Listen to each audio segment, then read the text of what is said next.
tuni nila hovin kai hi ki pam ten Youth Department ahin pilawin hobung lam kai hoin ije chun tuni la hi I program upat masangin finance pain tuni la hovin kai phat na dinga soma khat mai cham hin pi ho phon to nei nen tin anei chai tinga hi le upangam thangin hi chim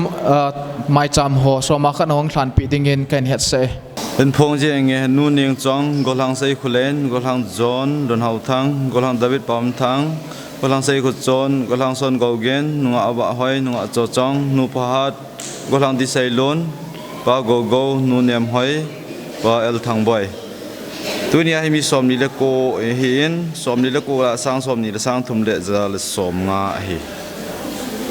pathina ipi do ho pathin ko ma phat thei bu na soma pi ho mai jam pi ho pakai janan ki to na mun chi wa ko nin hung ding do hi tin pathin ko ma wang bu taw na nei hi te taw te ei ngai lu wa ei lung si nu wa ni tin le phatina ta sa le lagawa ei pui jingu ka pathin tu ni ha pha ta jingin jong ka ho bung sungu wa na mai jam phunga thil to thil pe te ho hin choi na lai so pi phabep khadin na nga soma te ho mai cha ma te ho en tu theja len na min thing lo pi ta ka thangwa win hi pakai ka pathinu ang ki to do paisa ho hi nang man phat thei bo in lang su thing in lang akiman cha na ding dola man cha pha hung pang ding in na ko ma ka taw win hi ahin to ho zo se yong pakai nang man phat thei bo in lang ala do na ong hom lai zo se na su dim pi a wang bo na dim se na na pe ding in na ko ma ka taw win hi pakai hitabang thil ho hi nang ma lo pi na le nang ma za na adam sunguwa sule kadam sunguwa kan pe jing thein na di win tin I za kai na wang bo na le na phat thei bo na ngai cha in ka pakai yu Jesu Christa min ka thum na hi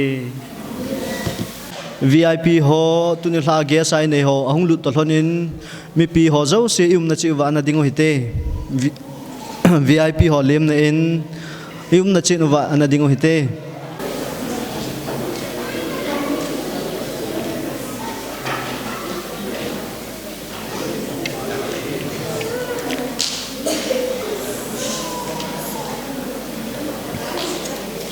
ki pau min mi pi ho zo se ana to ta hete tuin ipate ho patin hinga vop sana nei dingin upa hol khutong hobung vice chairman amana ko ta hete lelewa na vai hom lo pi pin hing jing ka pathenu ho ma thing lallo nang hat chung nung kani yalo win min ka thangwa win he khosung hobung khang lai te hon athum ve chan na che program ma hin che piu second last change nei pulhungwa tunia echlai muna program mang thei dinga nei koijan men ka thangwa win he ka phan ho jo siu nang man hin la in lang nang man in lam kai win la namin lo pi thangwa na le wa chai na sang ta ka ni thin win ka phanu program apan apat achai change nang lagaw thing pin le pu hoi nangai chan ka pakai so min ka tawin he amen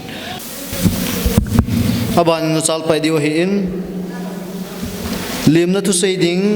pa di khamin len chairman Lajang Phai Youth Department tuin Lajang Phai Youth Department chairman pa khamin len lim na tu sei din kan kawe tabong phat phale phat hoi piu masan pathin thang ven men lang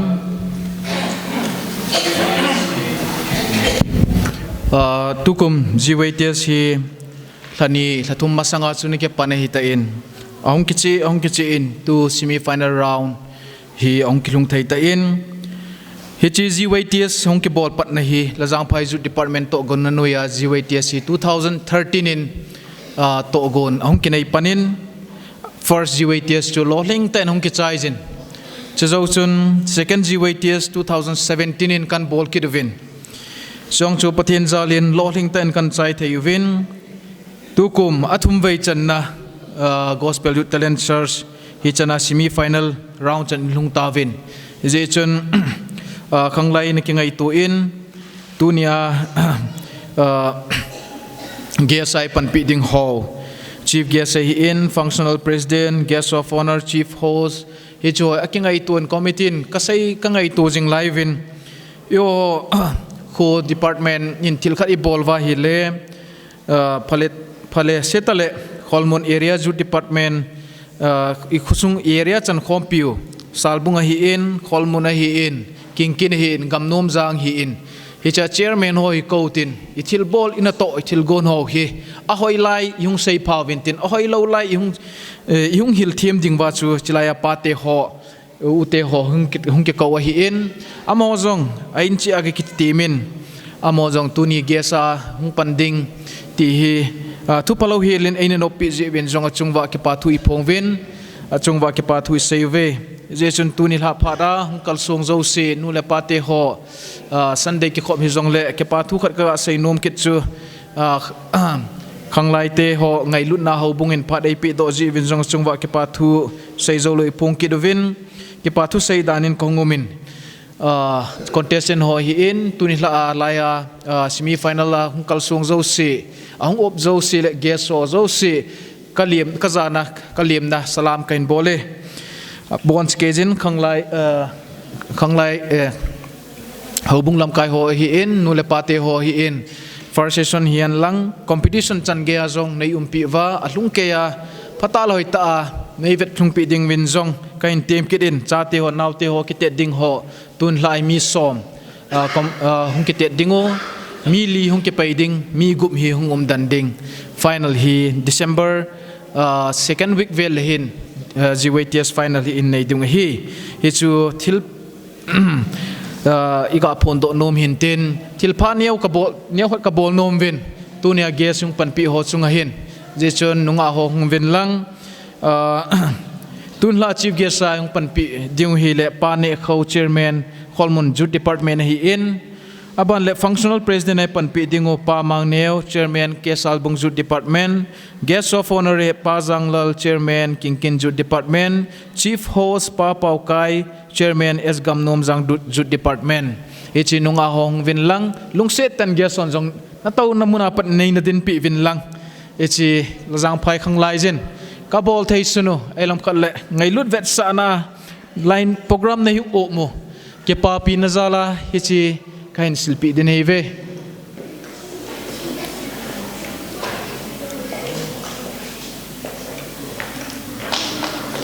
mi pion khot na bengote hichu thilpi neu cha he jong le ke pata nei na san pi ding ven pakai min vel kang tau kit in kai ma phat hi chan chui tan te ka ke pa e tuin pathin wa choila khat e sa pi ding vin nunga chong neu second GYTS winner ama hen pathin wa choila khat e sa pi divin ama phat ka hen pe e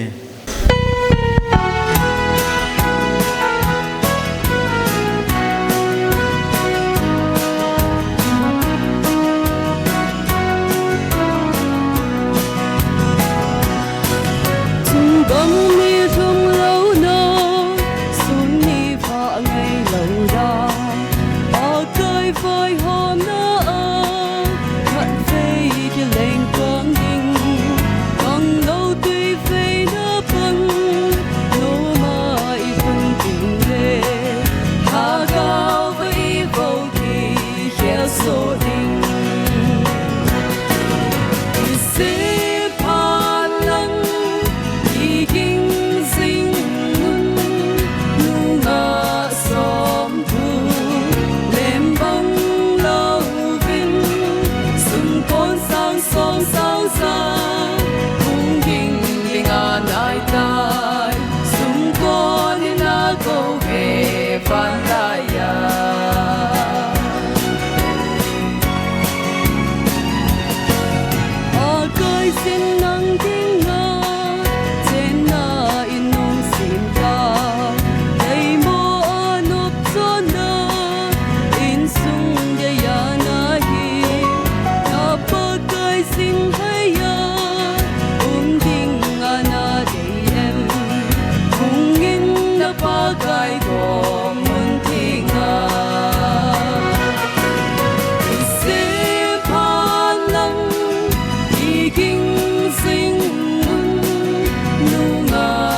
tua hi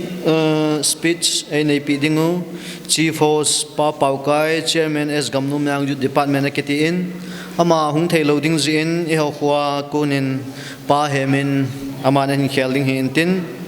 tuin ama speech nei ding ama na kautin chizau lichun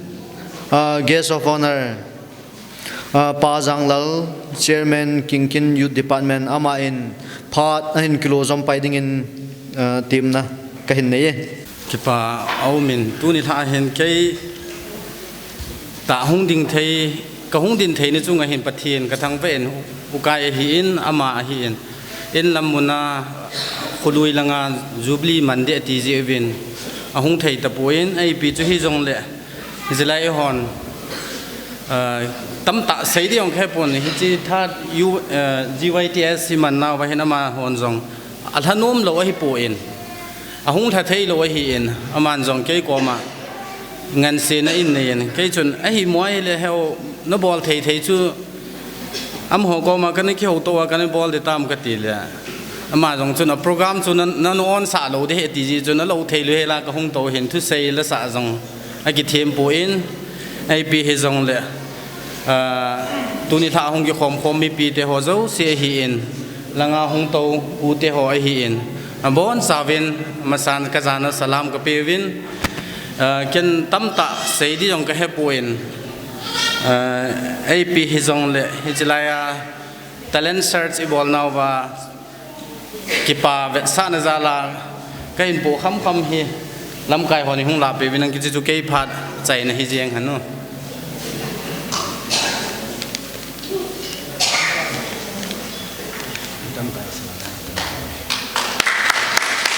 cái cái phát triển cho tan thì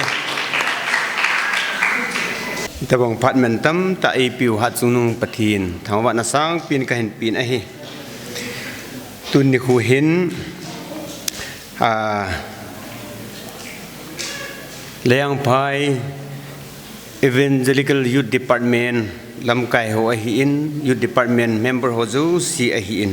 สุเลตุนนี่หัว Guest หัว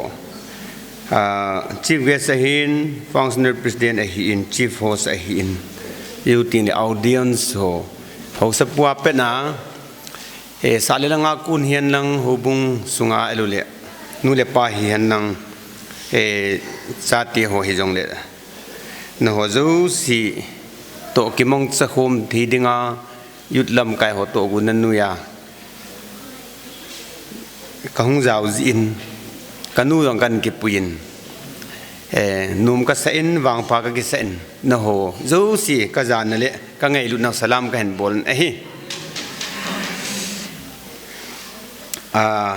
chilai mun hi layang phai husung hi ka het na asotan howin jong husung jong anumin style arrangement ki bordan hole decoration ki bordan ho jong lunglei amin ki pa min thanu mamin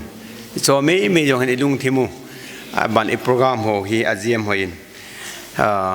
ich ho ju si jalin jong patin thangwa win ahin gung tu hobung mi tale khanglai ho ju si chungong ki pa thu isevin ahi yo ting le atum ve chenna gospel youth talent search gyts semi finals and ilhung tawin hichi hikin eho area sunga jong hi alumundang nanga umbe selovin ka hen ji chun atum ten na ho pacha na sangta ka hen pin a hi hichi talent kiti himitam tan italena ki het aki ki het pun ate chana talent ki het lo yong kium a hin hi chun lekha sim ho jong talent het thim lo zin subject kisim khil atam ma jingen hi jun hitabong na bol ho hi lam kai ho adia lam kai ching ineve ti ki het jin lam kai ho chung ki pa thu ka sin tale member ho youth department ai member ho zo siong iwang paweti ka se no men a he hi jun talent mitam ta ilung lut na ethanup na hi ake mo bolen lung lut na le talent ki ti ake bong pun na ya chu ilung lut na jong chu talent anahi khalwang ki lung lut na อีกสูโมติงเละกิโลหิงเบสเซลูอามินไอ้ละอิตาเลียนฮีบอลขาติงเลหินอีพิฮัมอากิมัจจาลินอิตัวนะโหฮิโลหินนายองอากินีนลุงเทนนายองอากินีตี satisfaction อากินีตีมุทเฮวินนี่จนที่ตะบงtalent SARS i bolo hi lam kai ho hin vision hoi ta ni ve ti hi mu do na min pa cha na sang pin ke la sam pin hi jong leng ke ya kunin ka phun no min a hi talent ki het do na ku na hin itup jong ki chi ta ki ni thin tup ki chi ta talent ki het ho chun lo hin na jong an ni te ding he ti hi musa hi in ji chun talent SARS i bor nau hi i ho ki huluin adang hon jang toy hung ki hepen hin no ho dinga chale athum vin a hitan ki ho hin kan het pen wa hi ji chun ki hon jong na huwa ku na hi chanam khat pachum na kan ni wa apply kan bol wa kan du pdf ka ki nem min no chung ki pa thu ka sin yu tin hi chiwa hin gunchu ta i pen diu hi team na kan ni no men chuting leจิลยังไปฮีอาจีสาอินกันเหตุนะฮีกาลังคุณหน้าทิ้งจะมาคุณภายลีอันกันนี่ยี่จุนจางโหกันปูติงในจิลายคู่ฮิกันหัวปาจินยังไปนัสตาก็สูมิลเทลูขัดอาฮีอินจิวติงเลย97กุมบุยลาหินยังไปฮิกิฮีมากะฮิลูวันกันงายลูมามาอินฮิรังอาบุยนางพันหินเกี่ยวจะไล่คุซุงหูนาให้อเดลลุในของกังหูปองเงินน่ะมีดังจะลูกขันนั่นอ่องใจที่กันใจเป็นแล้วยังไปคุซุงให้กับปองเป็นทิ้งจมเจนะกันนั่นลุเนี่ยที่จนอจิสาแล้วยังไปก็สูมิลเทลุสเตนิจูตั้มนั่นเลยกันป่วยนับนูมินอับันเลยเขาสปูจงฮีกับป้าโจลป้าเห็นกี่ป้าจงฮีป้าลูนไอหินที่จนอามาจงหินกับป้าตะบงกับเกลินจุนบ้านหินจิเลยังไปหินป้าเห็มลินลอยนูเนียงปีเกดิงากตุไลกิลไอหิอามานูหิกับปินปีกับจุงเงลไอหินยี่จุนสเตียนยองหิกับสีโดนูเมนยูติงเล่อีโหอินจากันสีบงเอโหเอเรียจงกิฮาบัวขาลุไอหินนี่ตะบงนับบอลนัจุงวะหินแต่ประตูดินมุนสร้างอันห้องหลวงเห็นว่า area level ละไอ้รู้เลย center level ละอีเสียกี่หัวว่าแต่เล่นหัวเขียดดูว่าคุณน่ะ district level state level ไอ้รู้ national level international level ละจงฮีอีแต่เล่นหัวมันจะทิมไว้เลยวันนู้นเห็นอาจงหุ่มเทนดิวกดอักกี่ห้องเอติตัวเห็นมูเทียมจีหินก็กี่ปาปีเวนต้มเป็นตาเป็นละไว้เลยนู้ขัดเลยตัวไรแต่เล่นจัดบอร์ดที่น่าคุณเห็นgovernment นี่จงจูบหัวจง offer บอร์ดทันที่จน sports ลัง talented person น่าคุณน่าฮี service หัวจงเบลัมตามุนที่อามินที่จนยกติงเลย gospel ละมาสีดิ่งจงฮิตาบังอาจูปะทินเลี้ยงกำนัดตัวน่ะมันจะพัฒนาอิตาเลียนเขียนน่าคุณน่าฮีหัว personal กี่หิลูว่ามิชชั่นจงอีพัดจุมปีเดียวปะทีน่าดิ่งเอาพัดจุมปีตาอีหงฮีดีเวทีเฮมูจิเวนกี่ปาปีนั่นติลคูนำกันในโนเมนเฮก็กี่ปะแล้วยังไปอีไวดีจุเล GYTS ฟังไงลุดนะเวทสานันทิลปีเนียวจากกินงก็เห็นปีโนเมนลำไกปุนิงลาปีนตินอีจิจูกับพัดเมนเห็นตินสาวตากิเซเลพลูดีเห็นอาจุกดีคำแบบไม่ของกินากันสีหินสีขีลสีวาร์ไม่เลยมีปีโฮเลปฏิเนยไงทำเป็นลังก็กิไปเจนสุตันเต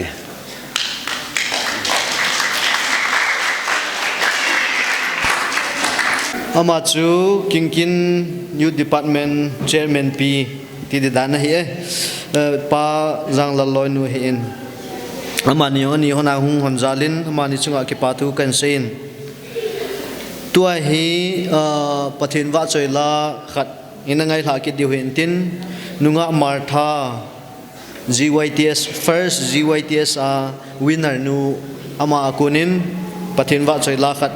อันไงละกินเห็นตินจะ chizau ting lechun speech functional president hi in chief guest amani phat hung hikit dia hi e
Chairman ke Salbung Youth Department ama en part hin kila entin chizau ting lechun chief guest pane kho Chairman Kholmun Youth Department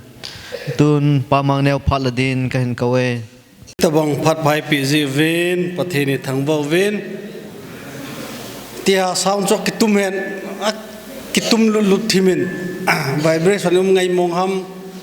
ai lo lei pitiam tunela panin zamta chief guest chairman EYD Kholmun Pune Kho guest of honor Pu Zanglal EYD chairman Kinkin chief host Pu Paukai chairman S Gamnom Zang ama hiong thei puin ke paum tai ni so pi pawinan khelen jaum ta EYD lamkai ho khotol EYD lamkai ho hin Charles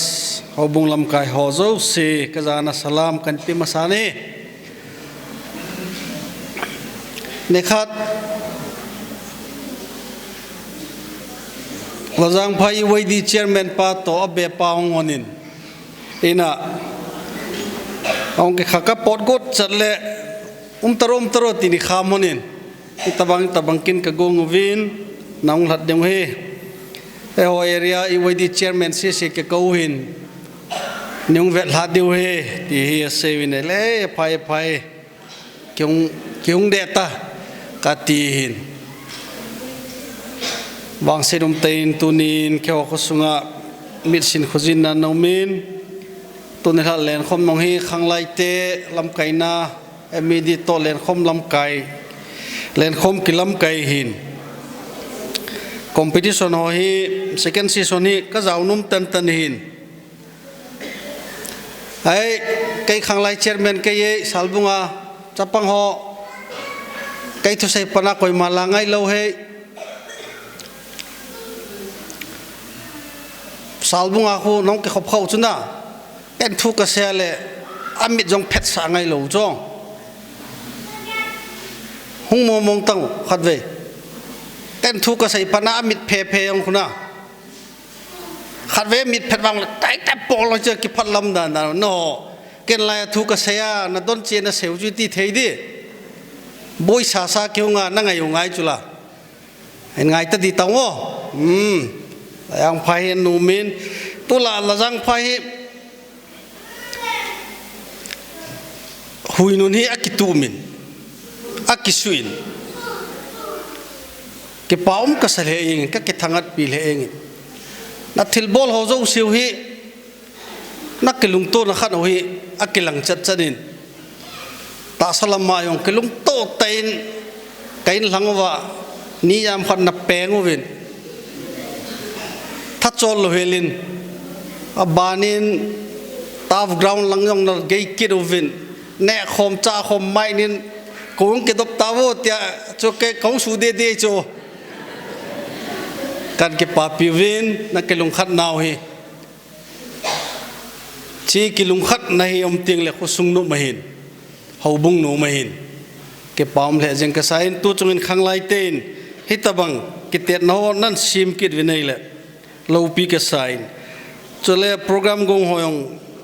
team cái sai program hi gon tiếng là gas hoyong hi imadon hi functional po ani ke koi khaji veta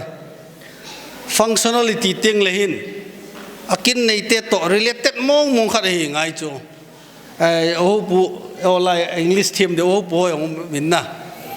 functional kitia mi chumbe khat ke ko kitio hi english hedu da lo ti nei chu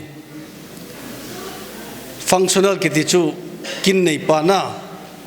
tunia nan madon gun we le na vet to selan nan gun hom keinin gun he ke ong khonai pa dana ki gel kai ji chun ka ki pain gas ho zo se jong haulim ne ong nei tawin ki paum le jeng isawin talent search ki ti hi a hoin ai anangai ki tawo tulai hi hewin lekha abc bố sĩ ai in chen cái sim thei ta lo talent a ko nai in chen lo chen cái sim thei kita janila ong chu mizoram ai pi mong lalte wat nom tu na ngai vo lalte wat na chu eo chu champura ko na jong mini tan ke pa mana ga san hin na oja pu jeff kai hoyong jat sinaga pangobin lalte wara to dangka lak thumu mu chula la sa thim jia talent jia na tuni ha world cup ke pandita chu world cup mahi is ho boin kichi bi vet diu lo pi chu talent nei ho na kichi bi vet diu tuni i bol diu tain related ma hin chia chu talent search tunia talent search dinga hi mi zat semi final ai khunin tung ta divo mi zat hiwam ke pam le jenge koi tawo koi la tawo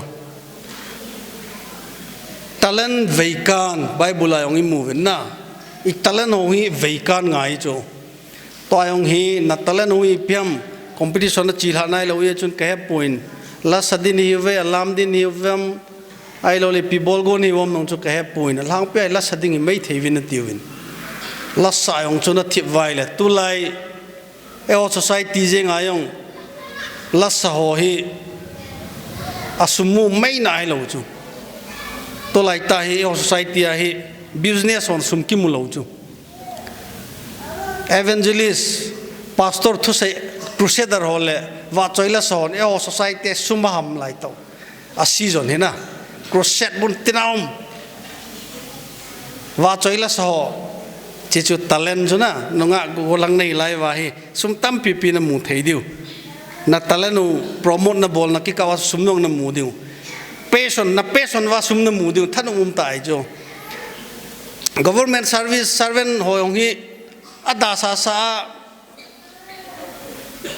chino mi ong le ipiam chinom lo sa chiu tong la tong num lo to lo le ngol diu na e cha chu min lo kisan noi nei le na talen wa sum na mu diu in than mom sia chu lung lut ta na pandingu pon thota na pandeu he ti chu ka sei do no min sei ma bangin khang lai to associate kai nei kai ka sot tain kanewa kona khang lai ka hi tu chan ge khang lai ka hi tium dan jeng hin kidam le pathin lung se jal chun salbung jong haubung upa phasa pi khong tawin khove khang ve lang le khang lai mina ekinong mu to ta lo hel diwin chia chu ken jong ka ngai luin to ne lai hung te ding ti chu ka tu mahin ke paumin nonga Rebecca hin la sanai puin izong le line samasate ni hi them ka sale engin es chong neu la sa ong chu ngai ka sale engin hoi tewin hung kisim tu win lang recording ho ong nan bol na lai diu yong kan til kho na hin tin khang lai te ong pa cha num ka sain hitabang ta khang lai ke su hel na dinga pan na sata nan la jiwin khang lai committee ho chunga jong ke pathu sang ta kan sein pacha na sang ta kan pin tu nung tu ban jong le to sanga hoi zo le phazwa hi i bol kit dingu toy bol kit dingu le in join ka sei tain kai chon la jang phai hi gala ko na kan muhin kelung khat mong na to na bol jo siu hi na bok jui wa hi ka muhin tu ne la hi ka gen cha sangin howin nong hi ipiam attendance jong hi vat deu ka sai nei na kilung khat naw hi reservation ka nei kinin to nung tu banting le toy semi final na lai final ni le wang hoin dim serai ke khop dingu laya ichate ho talent han ho hi moral support ipi dingu ikepa pi dingu hi ti kan sei do nom kinin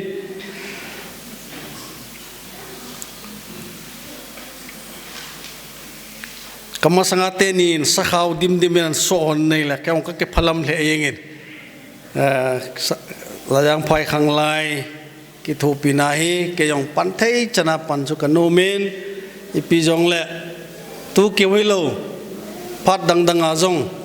e pan pina thei chan alo le apoi mo na chana exam mat jing dingo ken jong layang phai khang lai dinga chu ipi yong le il lo hela pan kala jing ding hi yang chu kan sei no min tin joy sei ma bangwin la sa ho chu ken jong ki pathil neu cha kan pinu min ai chu khang lai na chu ma na gon pi diu jong ka ta san puin an gon khat wa le na wang phat oi mai in tin ama sa penin nunga chong neu ngin tin aban le nunga martha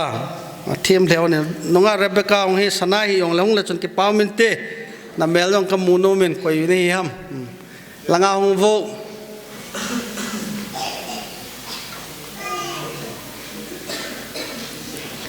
pathin mina khang lai te to gunna pathin lung thaina na ki mancha jiwin ken jong thil ki pathil neu cha chan pe winge chong ne ong lama sao nang la sa cho ka ngai nom dan chu abana martha ong theme chong neu nang ai ong kan ngai num de he salam be bolte na PYD chairman ho chairman pa ong en tin ken jong เกทุปีนเดียงเดียวจ้ากับเป็นโอเมนขังไลจะจงละปีละเก็บปามินเตไกพาดอาศัยนายองตันเต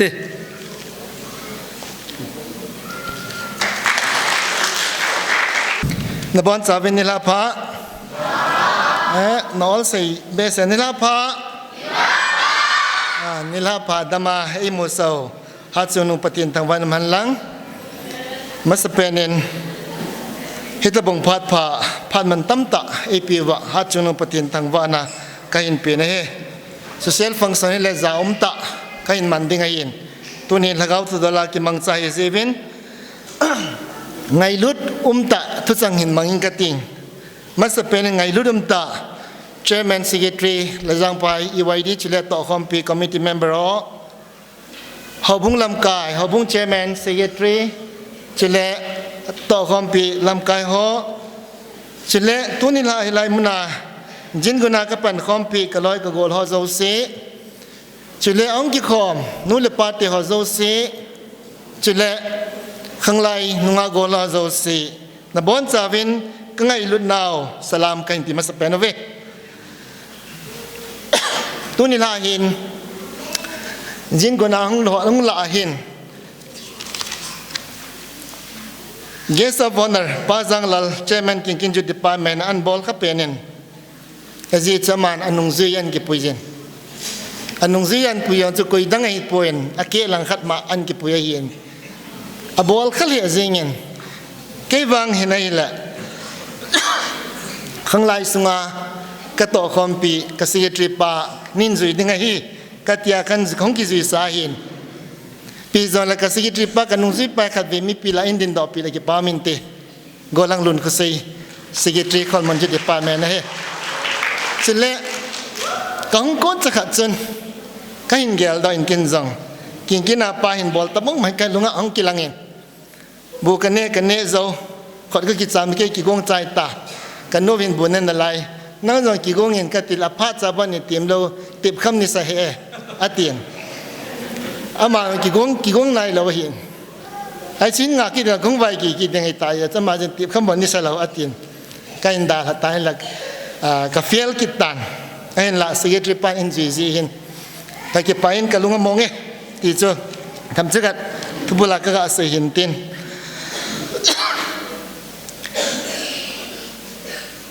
Functional President ป้าเสียมาฮิละนี่คดีข้างไล Chairman ป้าและ Secretary ป้าฮิอินะเกจิงกากระปอดดอหินกินะกะไลดอนาหินกองลุนละอินะอันนอมลันเองกัยนมาหินการิทุปีตานี่กินกัยนากินข้าวการิขันนี่กินงานกุยเบบเสียไว้ดอกติละข้างไล Chairman ป้านี่ดิดานเห็นกัลุนเห็นอันนอมลันเองตัวนี้โปรแกรมหนึ่งทวินอาศัยลันเตรียมให้แหละกัยมาหินตอกิตัวยังก็เก็บพลังเทมินอากิพลังในกุยเกาดิวฮาโมเตียก็ดอยละอันโกลฮาลอนันสาธุยุทธเชอร์แมนกิงยุทธเชอร์แมนจุละกำนมจังยุทธเชอร์แมนฮอตจุละคอลมอนเอเรียเซ็นเตอร์คอลมอนยุทธเชอร์แมนโตฮีกันเดย์สาวฮีไอเห็นเอเรียเซ็นเตอร์ยินดอลลาร์จูเอเรียเซ็นเตอร์ยุทธดีพาร์ตเมนต์ชีฟเกสนั่งมีอุปหินะนั่นลาดิอิติลอนี่ละก็ด่าเทตะปนสิจินกุนังกิโกลหอยกับเวนเฮละมีลีหงกิโกลไลน์เกย์แบบเกย์จาวน์ฮิจินสุงขณะ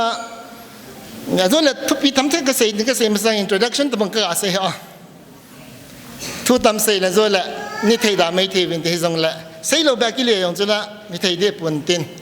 มีลีกิโกลไลน์สุงขณะมีอุจจาระในกันไงตัวเห็นมีอุจจาระองค์กิเลสมีอะไรกี่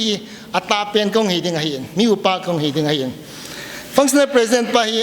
กันน้อยป้าหงายยังไงอันนี้นะป้า Guest of Honor ป้าฮีภาษาละทุ่มน้องเห็นติน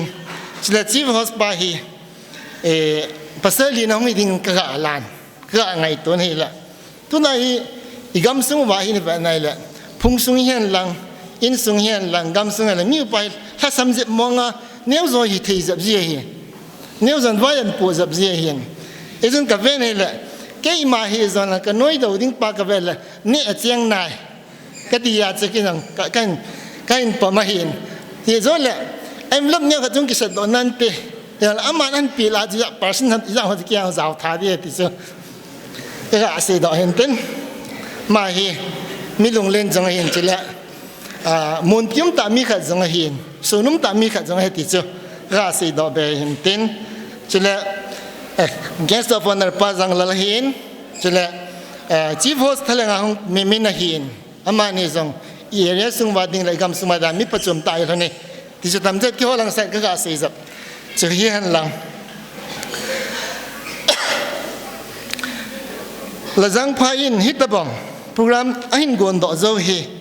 ข้างไล่จามพันกี่กงดอกโซละเวเฮกี่กงนมากี่กงดอกโซละเวอาจีจูอีกำสมุเลเขาบุ้งส่ง society หอยในดิ่งอาจูข้างดงเตล่าฮีอัตเลนกุยจินอิตตะบองตะเลนในจ้าจุเลกุยจินอิตตะบองบอลที่นั่นในยามติปาฮี leader หอนอีฮอลดอกว่าฮิจิอัตเลนดุงเซียเทรนิปีเปาฮีทิลหอยทิลพาข้างดงอินโคซิมนักขัดจงไอ้ตีกินกำมูดันละกลาดันขันหินยังจะมีดังอินบอลดอกโซโลละจังพายอีไวดีลำกายฮอนนั่นบอลดอกเฮปัจจัดนะสังตะก็หินปีเว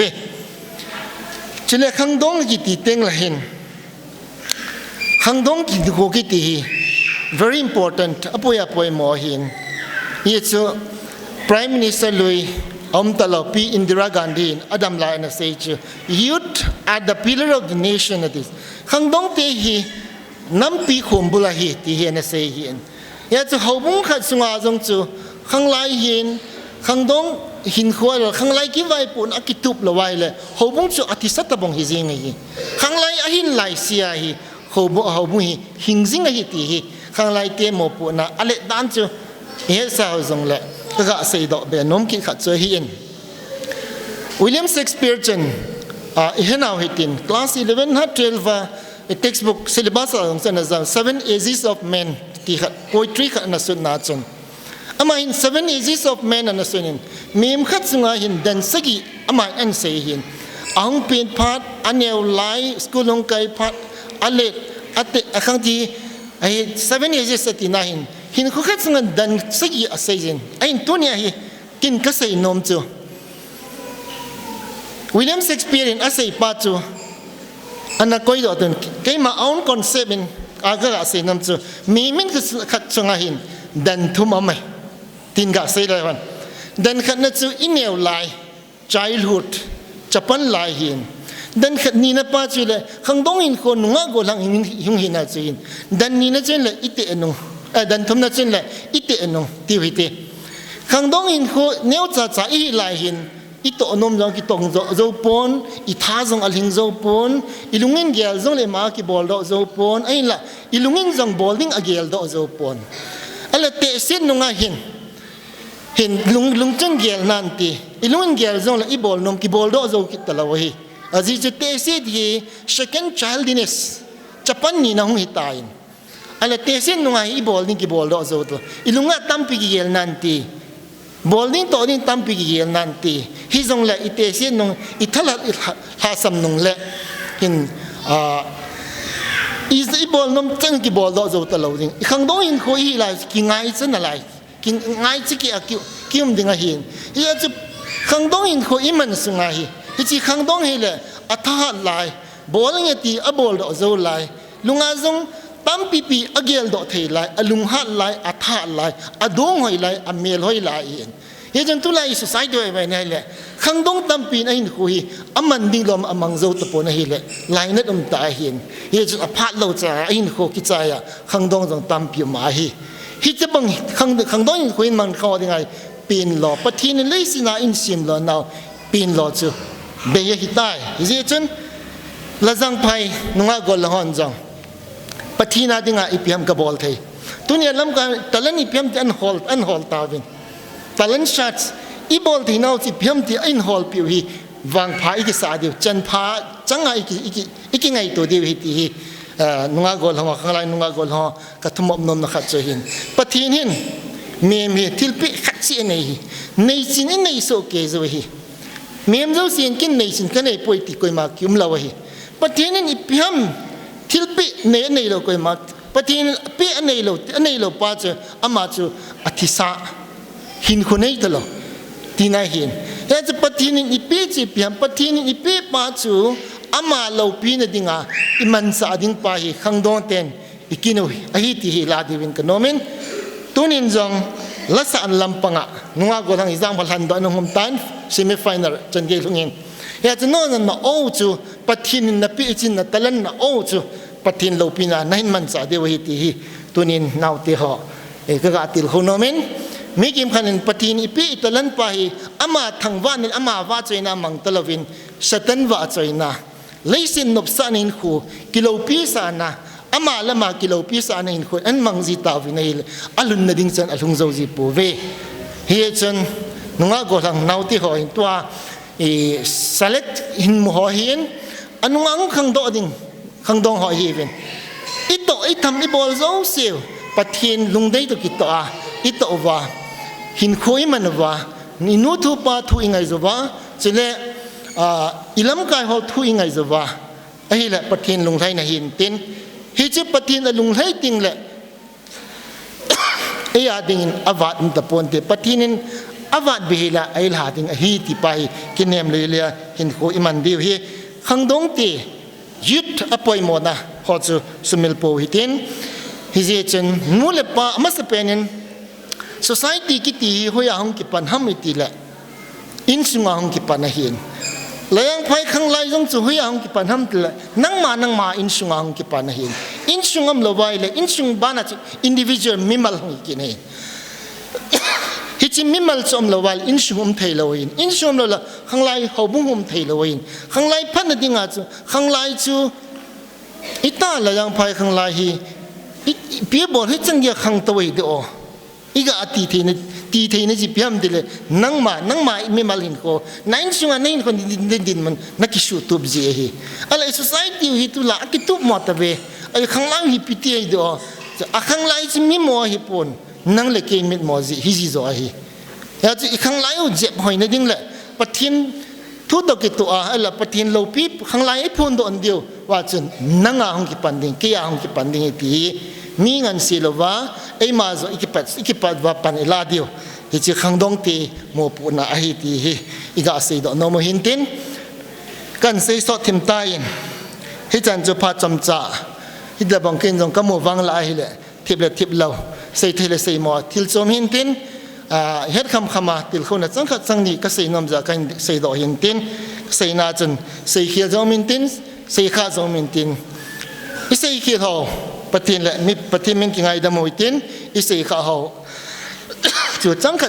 chai zo pathin ni bon cha wa ding pat the ei bo piu han lang a chai na khang lai che men pa hong in tin kin jong envelope bo si sen pin azat bang cho a hom ki hi zong la au man ta bo man ni na la pi ding ven kala che men pa khona envelope kan pin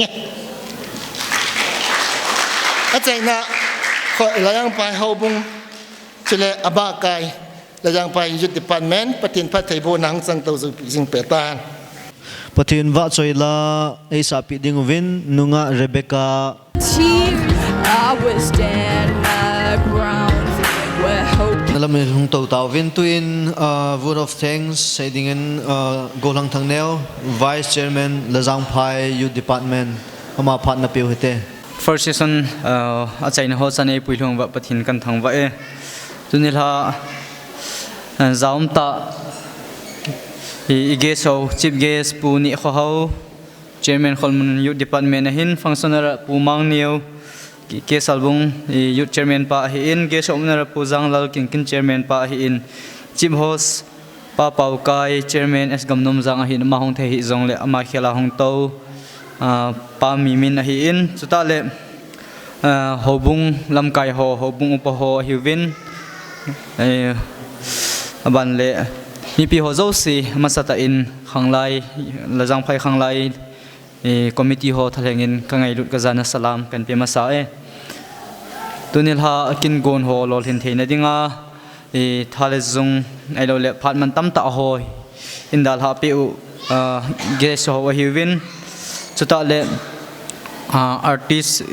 tun ha wa chela in sa pi ni ke ko ho hin program ma min chong adang dang ho hi win nu le pa le khanglai chan khom pi ngai lum ta hon ho zo si zala tun ha hi program hi lol hing ding hi jin ho chunga ki pa thu sang ta kan sein chuta le adi in ges ho hi i he sama bangin tu ni la he Sunday kai khom zong a hi in phat man tam ta a ho wa zong ho in hum kai man lo dio he ta in adi a functional pu zong a ho wa i kin kho ta condolence umin hi zong le ho ngai lu na zala cho an dal ha hi in alo pi in thuman tam ta ta le hoi ta ni sin pi banova azol ta le thil pi zong kilom ta nei pi ho hi ke ho khanglai jin de thu nei ma ka nei zo povin i ho i pathinon atam zon na le thu hen chi cho ka taw na hi in khowei khangwei lang tiang zong le hi to bang an ki gon ki nai le hi thaselo hi la i pan in la zom jing diu na ho go na zong ke ho zong ko khom ni sa wal nin ko theu he ti to kan sei be nom hi in tin ka phat a chai nin ading zong hi in tin GYTS Gospel Youth Talent Church kativin tu ni la top 10 ho wang hi alhang pi in la sangen na hi tawin adang chu ama abulanga chun adang dang item dang choreography hi in azole memory verse ho jong ana umin cho chu tunil ha mel moding ta pontin azole e hing to pha na le tia la sa ngen hi ham nin ti kha lo na diwa kan sei chi hin tin azole chief session ke chai le na ho jong hilanga hi to na ding kon hoi pi win langa chuna to den nom lo yong la lang nei to pi win lang a chai chan te din wang umun katingam po in hi zong le na hon zong thei chan chom khat be nin op na lai divin zong ngai lu na nei puma kan tep ki hi in tin chi chu kai a chaina kan sei nom hi in tin ama sa word of thanks chan chun an chai in kating ama sa participants ho ama sa chunga ana khela ho iti diam ama ho chu participant award neo khat ong ke going chi hi chelanga hin tunil ha chief guest pa win in pi do pi win tin omum langa hong lang tung se ten chief guest pa lai hong ding in tin amain cho in pi do pi le ki pa min te lam nei chong chila lam nei chong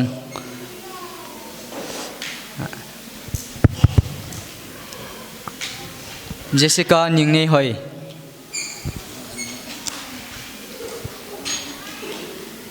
lo na Lun lal mon hello lun lal mon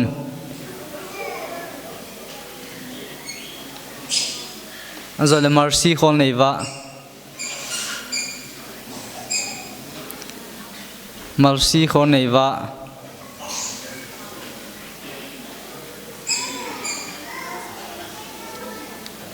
ama ho chu ama sa chunga chu ana khelhau ti dham hi tai ni zong lam ho zong tu ni la zong e pon tho ta hung kin hui na chung wa ki pa thu save ki pa me ni chief guest pan zong in to pe vintin ke pha zong chan chutan te sei khilum le ki ngai dam te ki pa mi pi te yo se ni la pha as ithire do jing ovena nei mu su ka muta ai le na lung thim wa chu world cup se umitam anal mozi dan hi a kho he na ki pa min tunil ha avela icon te ho chi la thaya im zalwin ama spenin pathin thangwanum hanlang ama spending in judges ho ito namun ho inikilu diwin team na ka hinay ma spenin tunil ha hi semi final hi to kilonin contestant ho zo ong zo si khat ve hong ding ve lang mi pi lang hin nga bona khat ve izan hong bam ka veu te hong ding su ke bo contestant ho guess on on vietnam kha wala na 1 2 3 4 4 3 4 5 6 7 8 9 na ki wat na lai ve na na ki kim nai lo da no ham okay ni to pi ta bo le second season teacher ile competition round ong itain ke ni compare hina ong ki man cha di hin tin judges wa kuna phunum khadam lo na am ta lawa hele chilanga hi mai hi mi khanin operator lang ho khanin yung sim phat pi deu ham contestant ho bani ko ma sango win na ai lakin kan bowling di tam kipamin pan masa ini bolu tu chunga hi contestant mi som hi hong kai do in na cái bao mà chính in team chị tao bên tu này là hệ mò mà không cái serial white saka in cầu hôn tiếng hình tin judges ho na ready hui tam ana pan page ngoi ten na serial number 1 hi cầu masangovin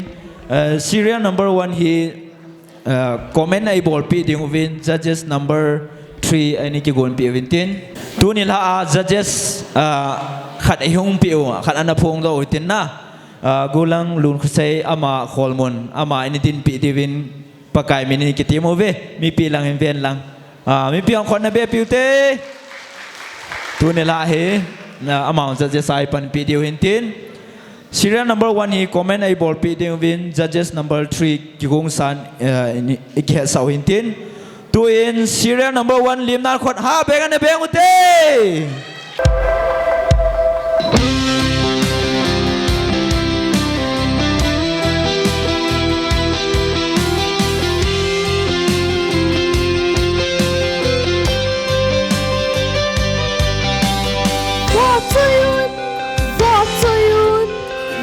Soyun pakai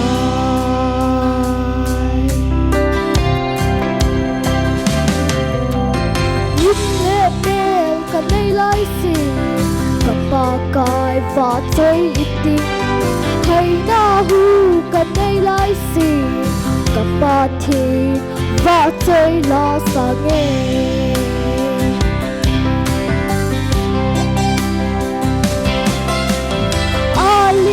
nêu ở khen bôi ở hầu ở vài khen lâu mi liên mi lân mi mol bên ở xin bên dòng khen lâu ở khen bôi này luôn này ta cài thực so tuôn sốt ba cài im lệ mê cả đây lại gì ba cài và chơi đi hay na hu cả đây lai si cả ba thi và chơi la sa nghe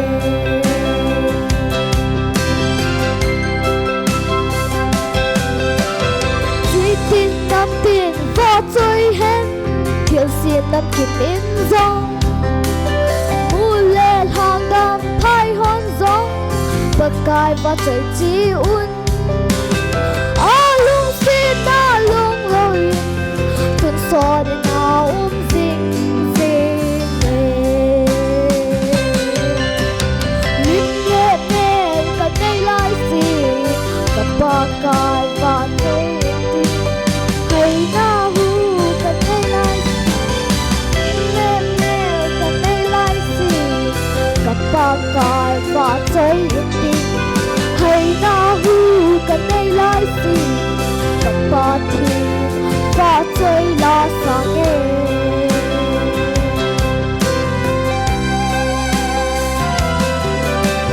kim lấy tinh trên tôn thôn ô thôn đây xem bao bất thiên và chơi tê Krista đinh mà làm nổi câu số một tê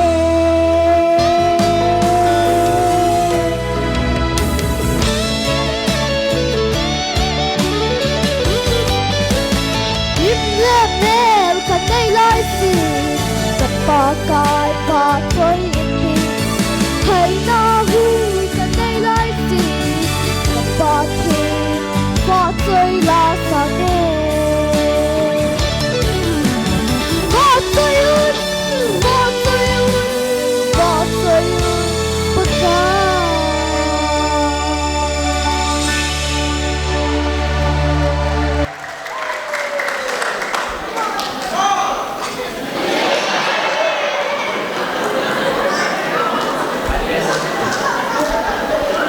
Hello.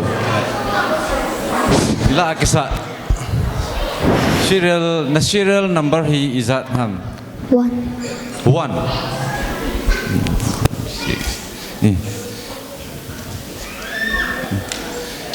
question ki bol se le ni pa chai ki su to jing ke jin ai pi che jong le cái hình coi sân các ball phát là mi hình hay thì gì vậy kiểu bay chắc hình đằng cái tiếng khát là tiếng à vợ chân à tí giờ à hơi bị cái say hầm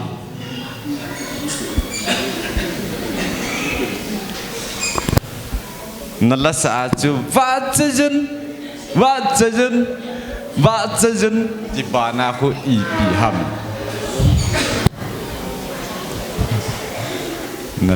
nó là sao chứ abul bula chứ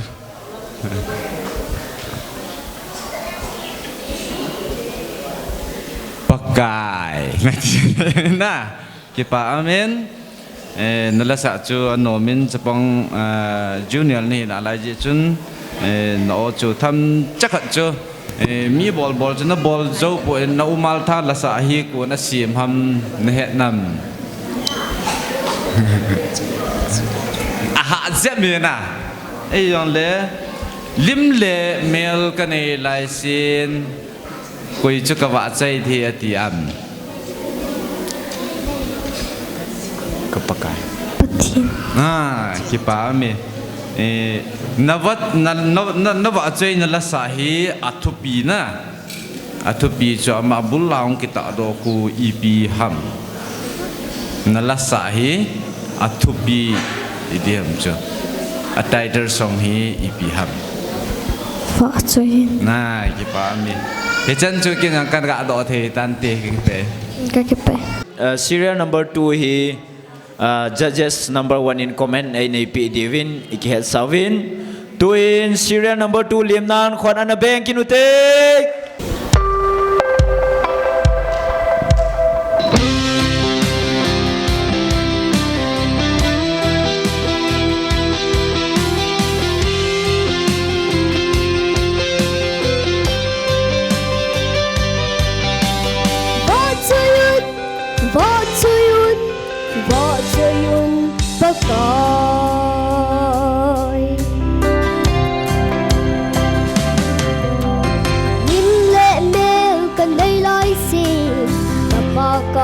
và chơi yên tim hay đã hu cần đây lại xin tập ba thiên bỏ chơi là sang em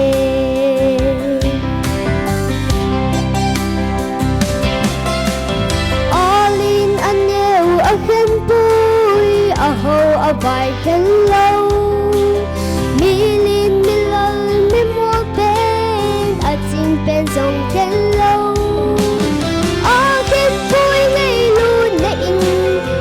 coi tuôn số có im lẽ nếu cần đây lái xin và ba coi vợ chơi yên tim hay đó hu cần đây lái xin và ba thêm vợ chơi là sang em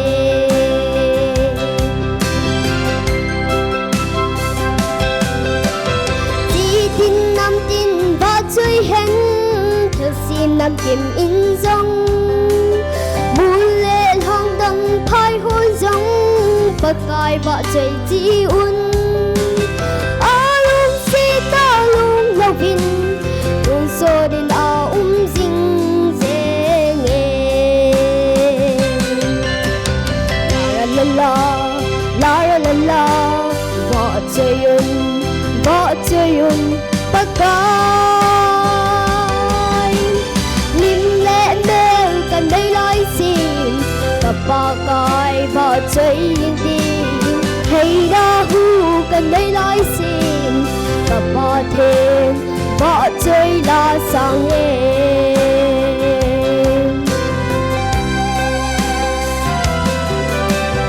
in ngày tình chân tôi thun ô thùng in ấy xin bao bất thiên vợ chơi yêu đêm malam noin kalsong mute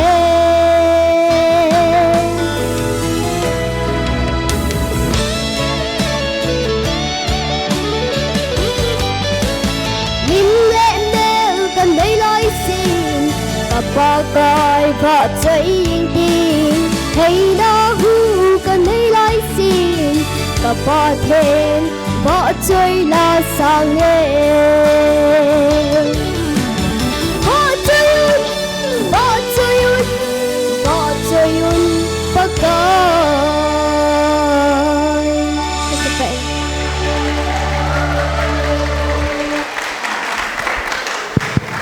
Hello. Wow.พี่จง Hơi. Serial number 1 tên ni tabanga cho ini jong questioner chang le kisu tu cho na. Okay. Sila hi na auto kitu na saam. Hinge. Akale. Akale na. Ale kon mi pi adinga kuina za azia la la na kisel phale tàu nó ho ham mai lo le lang va ho ham na kuina za azia lang va ke bat sia ka sa ji. Wow.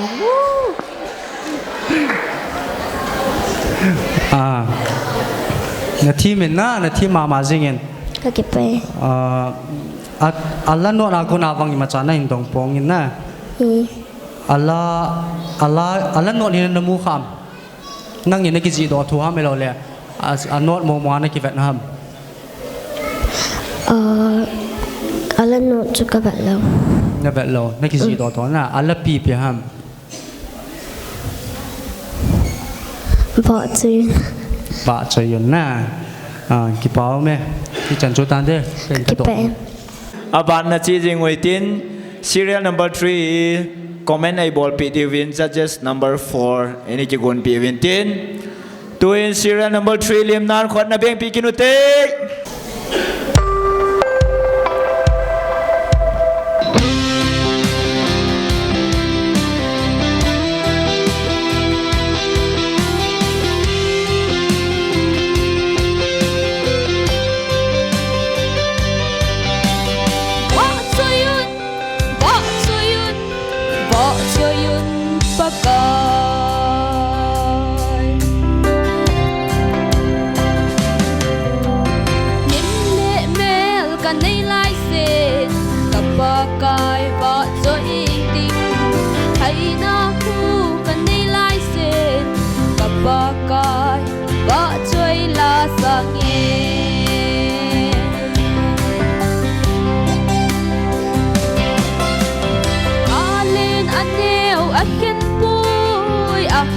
Vai kết lâu mi lên mi lal mi mol pin a ching pen song hết lâu a khen vui ngay luôn na in bậc cai tun sốt ba ca lim lệ mel cả nay lai se cặp ba cai vợ chơi tình hay na khu cả nay lai se kapaka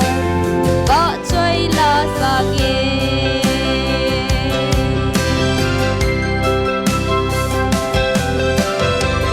tin nam tin ba chơi hen thiếu sim nam chim in sông một lệ thang đam hai hôn giống bậc cai ba chơi chi un a lung xin na long lục vin tuôn số nên a ding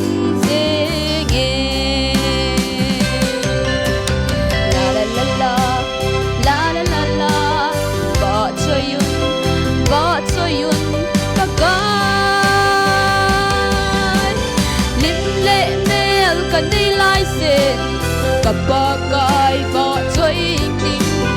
hay na khu cả nay lai sen kapat hen ba chơi la sang ye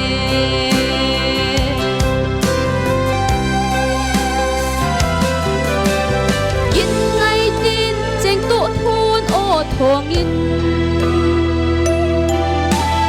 ai sim bao bất thiên ba chơi te malang doin kal sung mute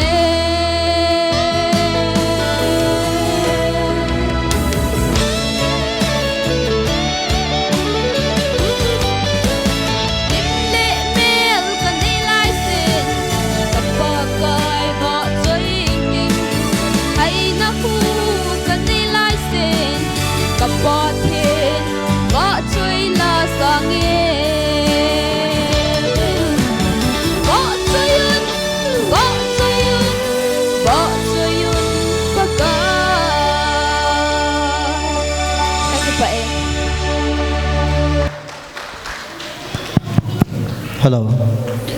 Serial number 3. Đập nó sầm. Đập nó sầm. Đập lộ. Đập lộ. Intro nên bol dan cho khát về music Halloween nên bol thay dem. Introduction part cho. Vợ cho yun te apat na kisa pen cho. Okay, wa sa din na. Music Halloween. Vợ cho yun bagay. Kipa me. Ai pi le piam izo cho na serious varji jong hin tin na pat dan cho ha sata tabang na panin. Tunul ha he ki ang thudo hin ha nei pong gating ai wanga. Next step yung kai kha le na. Cha asilar pi lo na ding mun ho te chang khat na last line na aching athim hon jong khan lo lai ho bong chu asilar lo hi na ichi chu nang asilar neo khat nan ha min chuta la asilar bol na dinga bridge anina angan na chun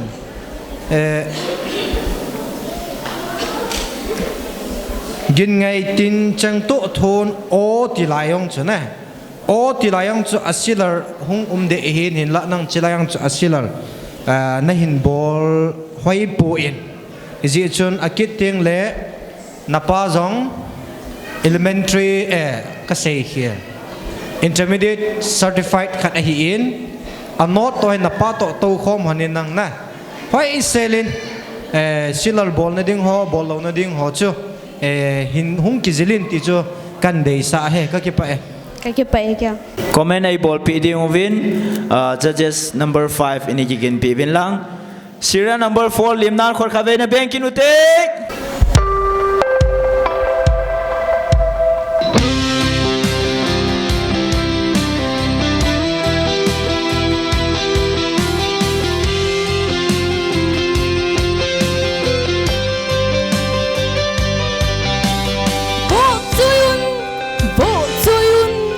Vợ cho yun bagay.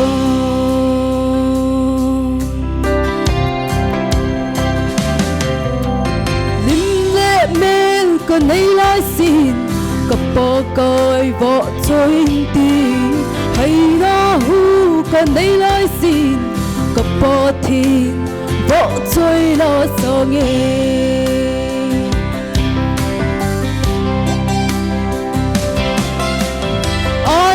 Anh nêu ở khen bôi ở hầu ở vài khen lâu mi liên mi lal mi môi bên ở chính bên dòng khen lâu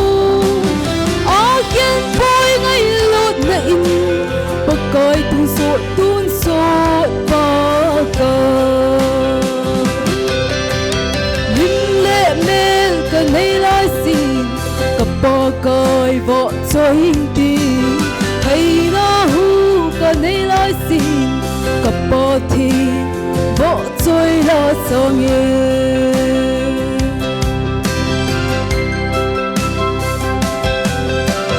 Chỉ tung năm tin vợ trôi hân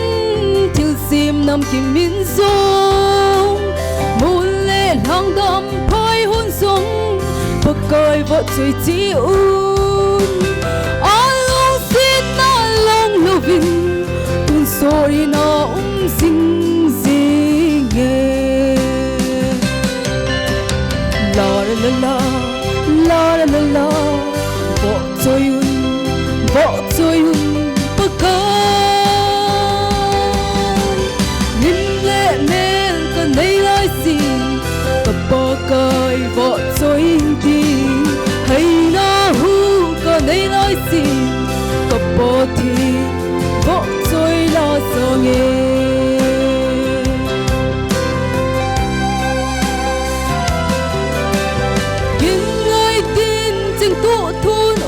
Thong ai xiêm bao bất thiên vô trôi u đê Christo din malam no in kal song đê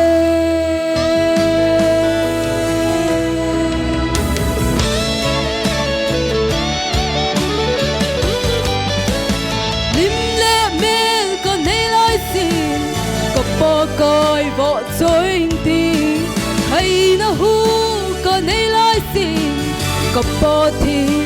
bo chui la so nge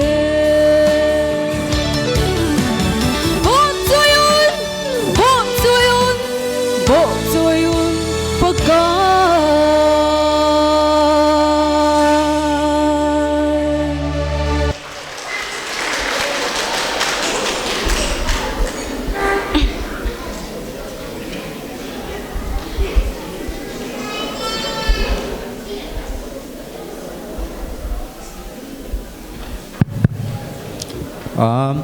nungal thing nei hat nang hi senior category ni hi so na tu tile tu nil ha na la sa cho ngai the jengin chule tua la na sa pa hi angai the jengin na hi chin la sa hi na ho in sunga kun na ha support penam na nu le na pa ki ka a kanu la pa ki ka kanu nei support zo na nu na support za ki pa o me le chule tua hi chi la na sa pen hi wa chajun pakai ti chona ala min hi chi la hi nang ma in hi chi la hi atai tar khat pidi hi le sun ipiti lam dolin na pidem alla chang nan na sa dana ku na chu wa chajun pakai ki ti chuna dan chu mi him te se na ba soi ni nga na ngai tu am a hi lawa ile chi na ba soi pi ho chun wa soi in te ti a nei nang ma na ngai dan umam mi him te kyu in wa choi di lo na chitin nam tin na thil sim kan hing zo sin zong wa choi han le ka ti ki pa me le na chule na la sa zong ngai the jengin ka ke pa tu do kai no nom ji tan chui tan te ka ke pa Judges number 6 in a hin common pio han lang sira number 5 fading in khot ha beng in an beng pio te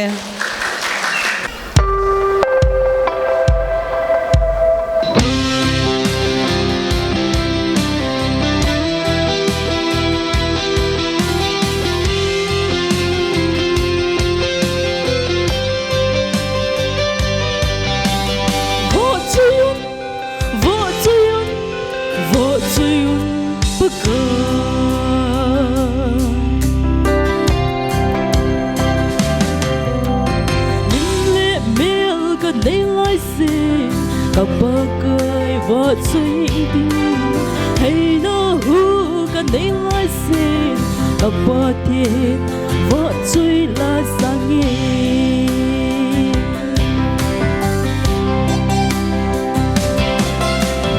Olin anh yêu ở khăn bụi ở hậu ở vài căn lâu mi liên mi lơ mi một bên ở chính bên dùng khăn lâu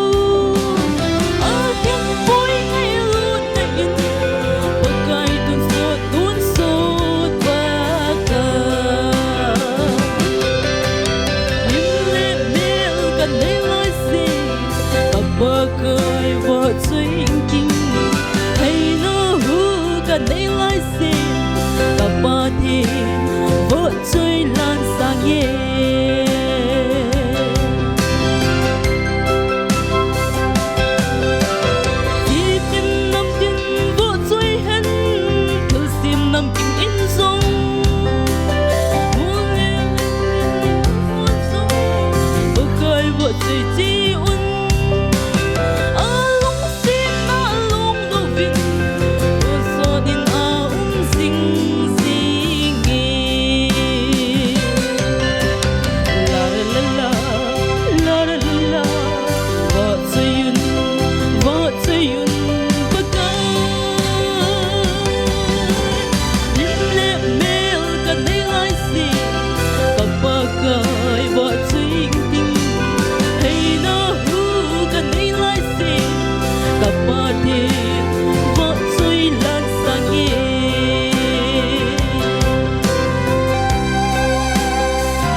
in kal sung uti le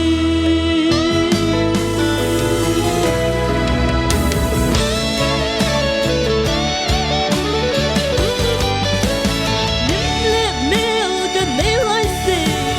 ta pakai ba chui ding hey na hu kan nei lai se ta pa thi bo chui lan sang e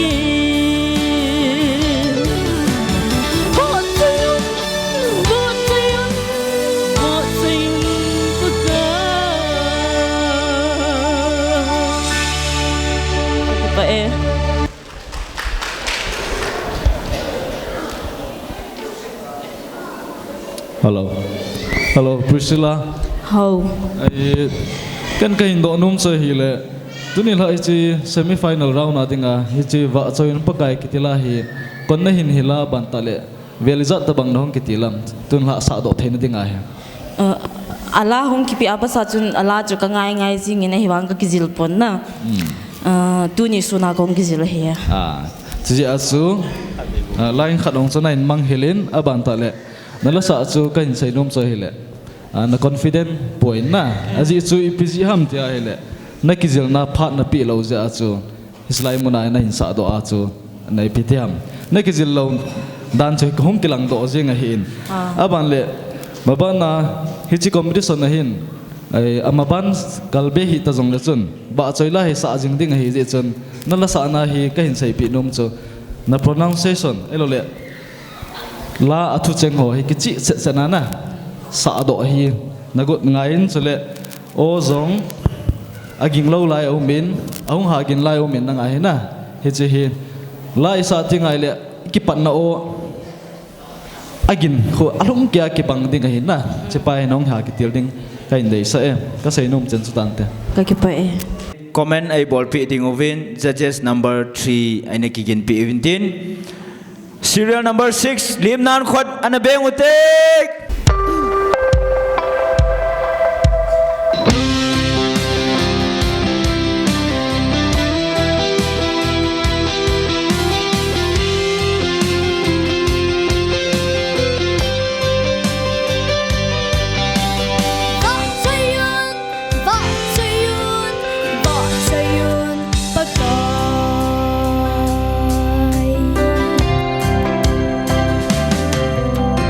Kim le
bờ thiên võ truy lan sang nghe võ truy yun bạc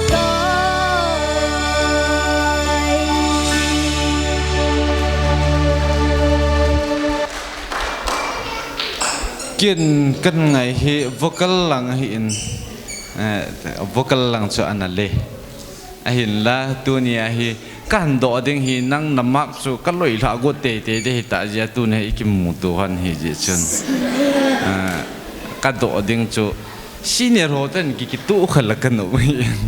i pero na la sa hi bible sunga am hi je chun na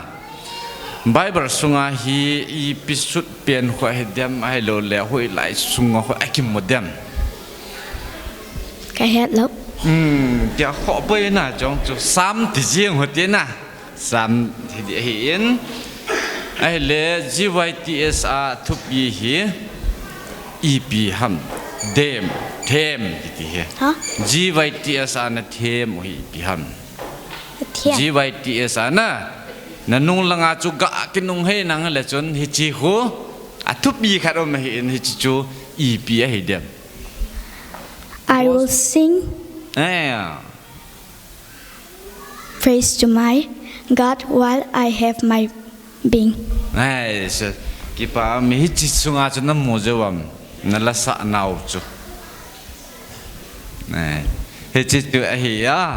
ki pa min la sa chu thi min ai in chlai mana chu ka ga hil nom chu a ki na na hong zau jing khana la intro va chejun atia ho ki mo nga cha thim ai wa nga chu ki nga cha thim lo tia chu men na chlai chu hai tanan ki ngai ki ding chu ta le chlai minor rong hin na che minor pa ho no umar than an bol bang bas nan bol ngai hi ti che kan request nom hin ni chan chu kyang ka ga do the tan te ke pe Judges number 1 in a hin common PO Vinlang. Sura number 7 ading in khotna na PO tile.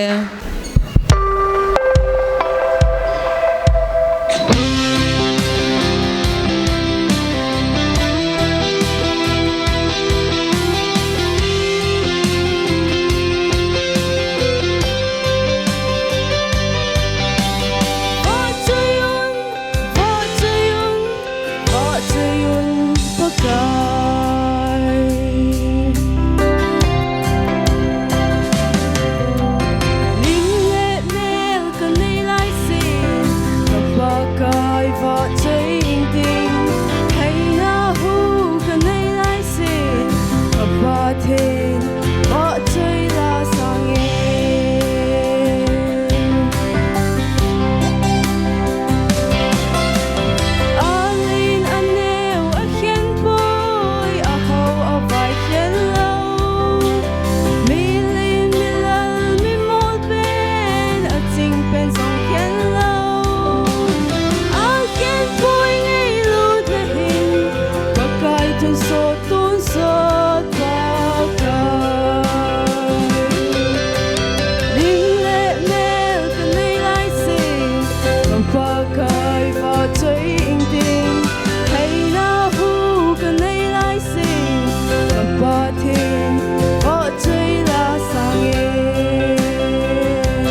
Hello.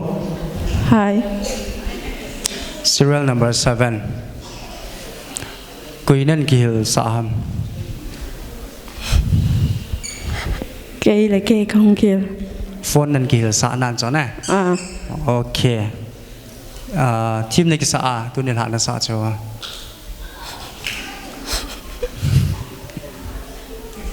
Cái hết rồi. Gen chat to bằng lâu ham, ai lâu lẹ. Nó tôi cái tụ mô mông lâu ham chila hè. Cái tụ nào chứ? Cái tụ này. Okay. Có tỷ lệ team này sa thì này cho nè.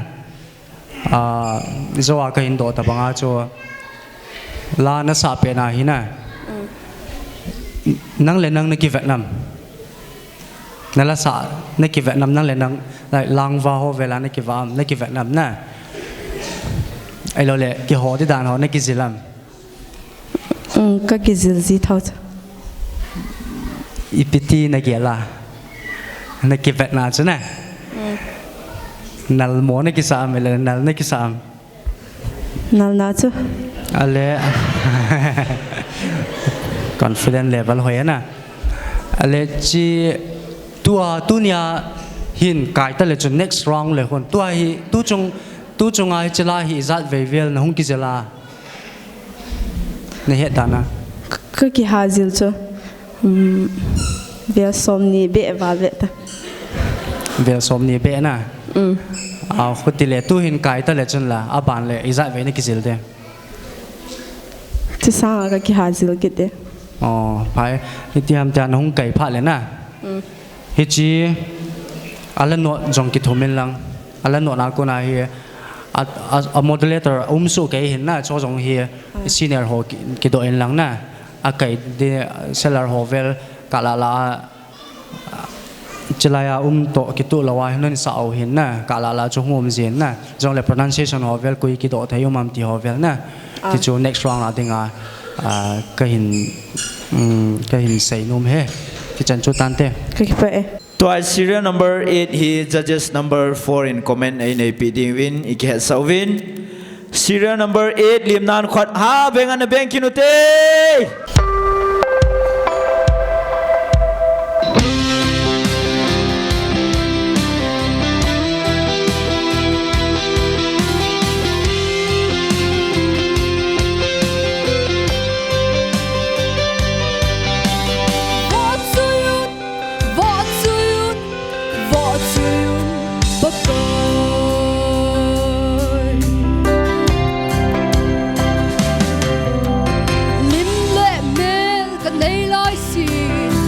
Bagai và chơi tin hay na hu cái này lại xin các bà thiên và chơi la sao nhé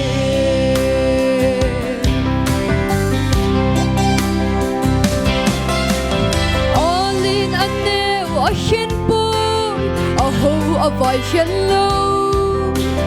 mi lên mi lal mi mol bên ở trên bên dòng hiên lâu hiên bôi ngay lúc này bagai tun so bạc linh lệ mel cái này lại xin các bagai và chơi tin hay na hu cái này lại xin các bà thiên và chơi la sao nhé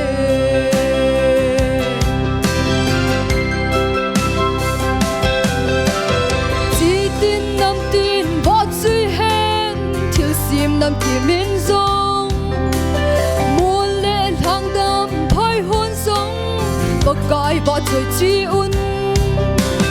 a long xin a long lâu vinh tun so din a xin nghe la la võ chơi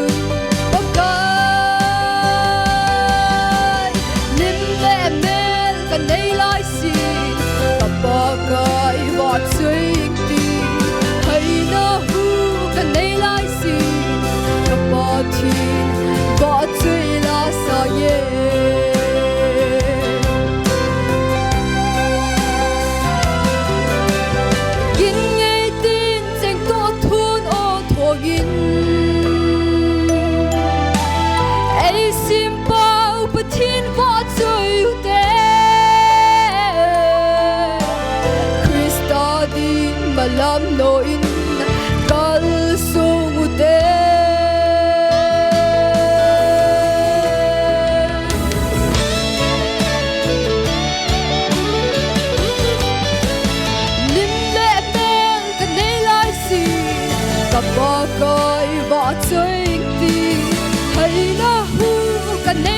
si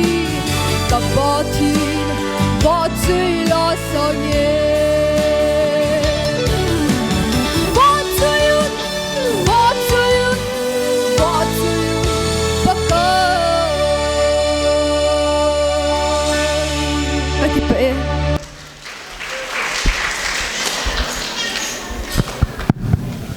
Hello, Sally. Hoi. La hi sang nas amo. Asang thôi. Sang thôi na. Ale Sally thudo ichi masangin bridge kiti la la ti lai chu music zalwen chi lai line chu khabe hin chati mo. La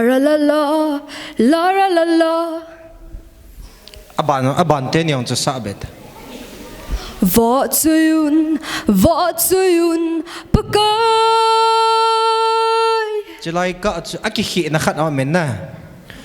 Ama sa pe na chu va choizun ati a hi in ani na chu va choizin na. Va choizun ti a a. Anot na hi anot na vena na gizil kham. Na gizil khal chilai yang chu ani vel ve ne nang. Thudo thum ta bang kan nei no men na. Nangin va choila sa ho gospel single ho la hi koi nangai sang pe nam chile ipizia nangai sang ham pathin va choila sa ho la hi koi nangai sang pe na ipizia na nangai sang ham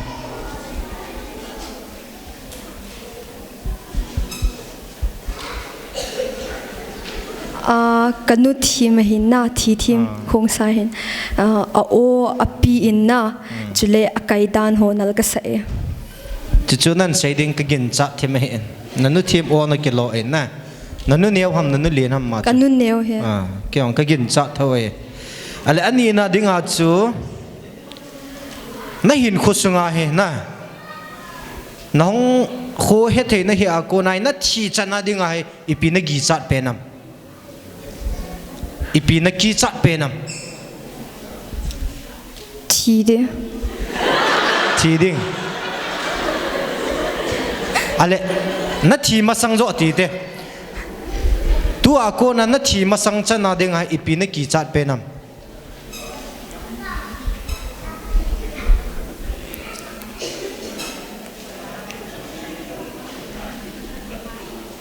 pathin ka ki chat pe ne pathin na ki chat na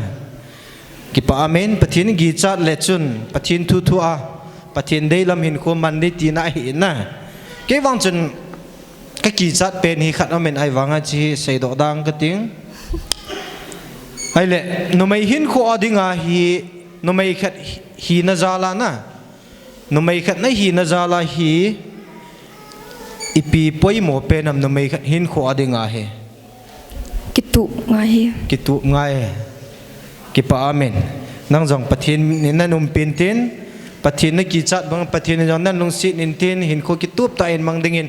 kan dei sen chuta le next step yung thun thea hele ka sei bong chu ala not ho yang he ve tin na aki khilo aki khilai ki khidi di ti ho ta bong amen kan ki pa pi in aki ting le changa hoi zo pa zo hin sa do dingin kan dei se ka ki pa e Abana dingin share number 5 ay hin command pi divin. Judges number 5 in ay hin command pi uvintin. Share number 9 adingin kon ha bengin anabiyang utile.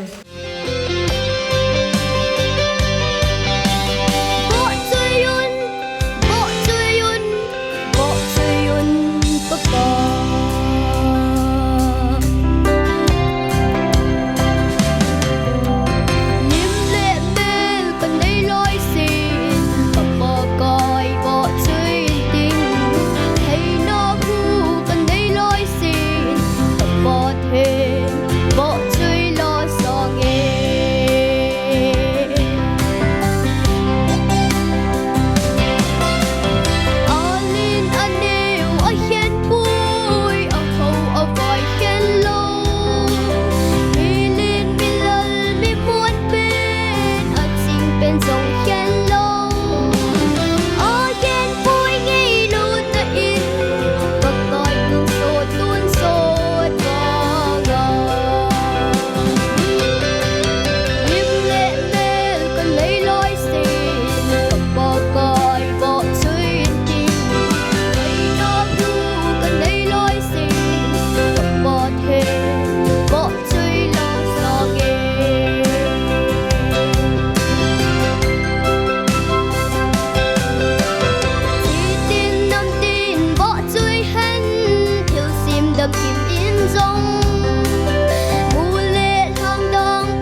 Hello. Hồi chân thêm nó là sao cho ngày thế in. Cho lẽ khát cái độ nôm chú hi chỉ là sao nó đi ngay hi về lý do tụi mình practice nó bổ làm nên cái thêm chú âm. Atam thôi. Atam thôi. Azana say đi là về lý do tụi mình hi giàu đam. 20 valde. 20 valde. Apa ekipau me cho lẽ hi chỉ vợ cho dân pakai thì là hi kuna sim ham. Get lộc. Okay. Thằng boy kịp gen na sim he na. Chỉ cho hi in cho lẽ abana ka hin do nom chu la sa hin tha nomam. Atu ti le la sa thim khat hi la dan chu leise chunga hi thip na le khat thim hi din na kilhanam ai la thim hi din na kilhanam ai lo le thip na tam ta line ipi na kilan pen dem la sa thim hi din na okay ki pau mi le i chan chu hi tan te ka ki pa e serial number 10 he judges number 6 golang sei boin comment ai nei pi vintin serial number 10 lenan khora na beng pi kinute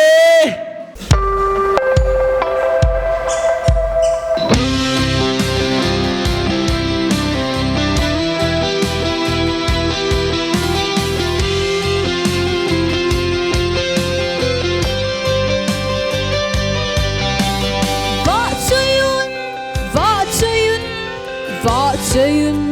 pakai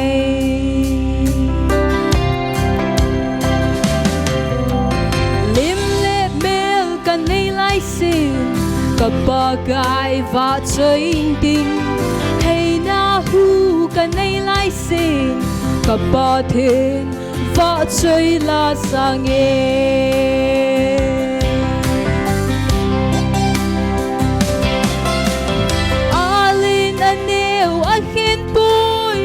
hầu ở vài hiên lâu milin milal mi mol pen at sing pen song hiên lâu akin boy ngay lut na in pagkai tuan sot pagkai lim le bel kan nei lai sin kapagkai va chain ting hey na hu kan nei lai sin kapathin va chai la sange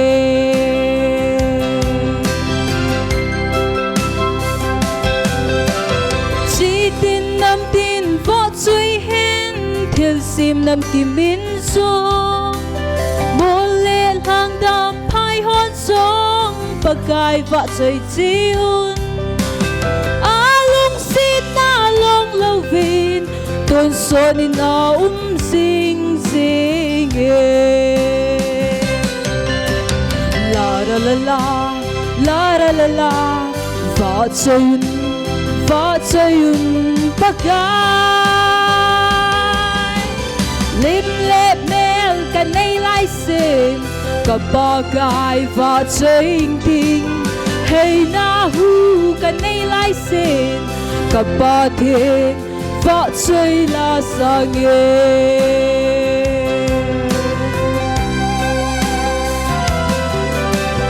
gin ngay tin chính to thô to thong nghi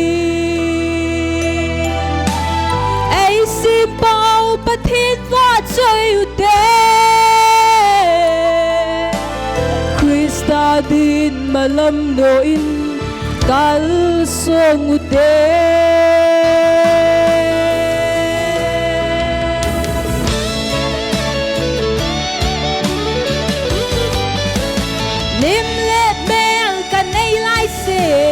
kapagay va chain ting hey na hu kan nei lai sin kapathin va chai la sange va chayun pagay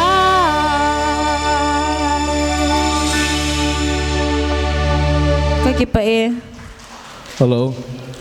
ning na o chu ging leng zingin na thim ma zingin a chaina pe na ha thim pen ho koi ji mong hin tun nil ha phanin nang zong hi chu na hin proof in hele ka in ki papi ma zingin ole ka hin do num so hele ken tu chung the third gospel youth talent search a hi ipiji pen ta na pan na zaw ham la sa ka thanum ja ka zaw mi la sa ho ka vet le ka lung na chim lo ti ja ke man ka ki sa le ka lung na chim min ti ja ka zaw hi apa ya tun la pa nin zang lung na chim se nin king lengin po thenin na hin san hele ki pau min chibo zu ka hin do no men a hin ma ban na dingin na ka ga thumom nom se hi le la sang asang la hung hi ting le hin mo ginga ko sa ding ai poin na them khat voice control wang hi anong ki zil ngain azawa nu ka sei banga cha voice ye kel hon dil ngain chale la sang hi na sa the be lo dan ham la sang bo ka sa dum kit ka sa the ka sa la mang khet lo la sang na sa nom a hi banga asa dan a technique hi na na het nai lo hin tin ha tilin hung ke til le chun nong thip dang hin tu hin wang ak sang lai ho cho agin na hung gingin na hi le na angai na hi aba za me ti so ka hin sei pi hin tin ma ba na jong pathin wa choi la hin sa jom jeng ding in ka hin ti me ka ki pa cha cha tam ta a chai na hi di tam tai ge lai ta win judges board langa kunin mark na contestant hoi mi ni ta he mark ake bang khatain hi ji chun amani hi tha sa diu ti hi tol hanin serial number 3 in amasapenin hin lo kile ke pamente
coi vợ trời chi un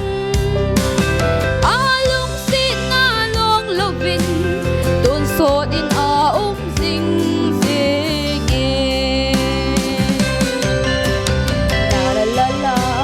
la la la vợ trời un bơ coi đinh lệ nel cả đây lai xin gặp bơ coi vợ trời hay nó thu cần đi lại xin gặp bò thiệt vợ chơi lo sợ nghe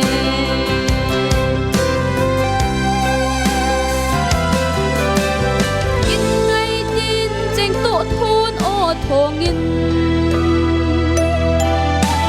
ấy xin bầu bất thiên vợ chơi yêu tin Krista din malam noi kal song mute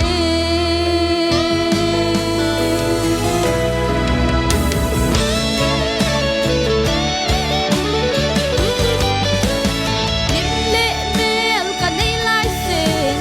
kappa kai ba choi king hay na khu bỏ chơi là sợ nghe bỏ chơi yun bỏ chơi yun bỏ chơi yun bye bye.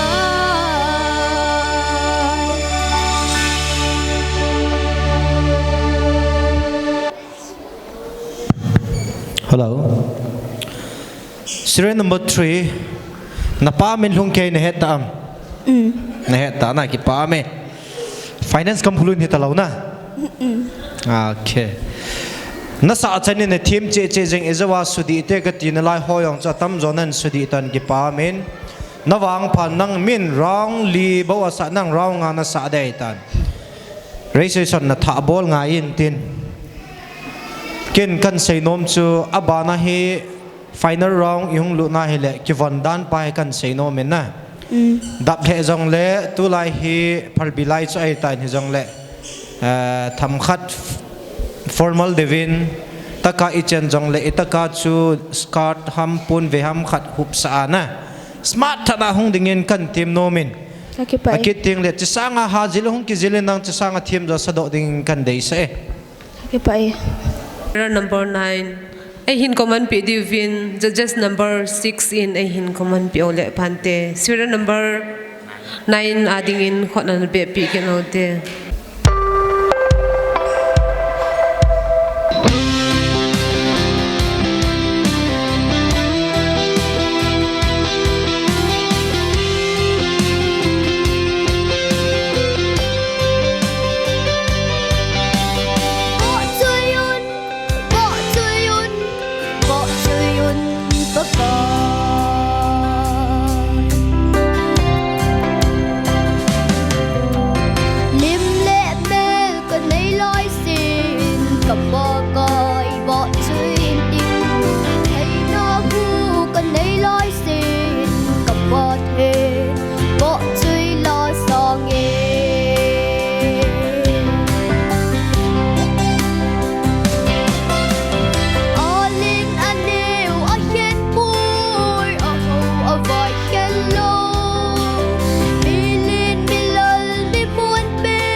Hello. Nào nằm in khát bên say picket đó. Daisy. Daisy khó bung này ham. Daisy hậu kiếm na. Đây là cúm dọn này tầm nào. Cúm xóm. Nó cúm đồ tê đinh in nó cho pi linh mà riêng cái ngày nôm lấy nó cho bộ thế nên na. Nó sao hình là lung lụn mong về tất nè.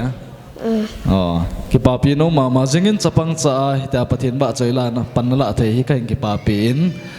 Ấy là tôi nên là phát hiện việc ni ta này satan na. Apa na sa zo to tua na sa pian cho hoi cho zo sa hoi na ki sa am nangin. Apa na sa hoi na ki sa na. Ele tua pian cho ipiti zai men atiam. Ka sa hil na zo. Na sa hil na zong om.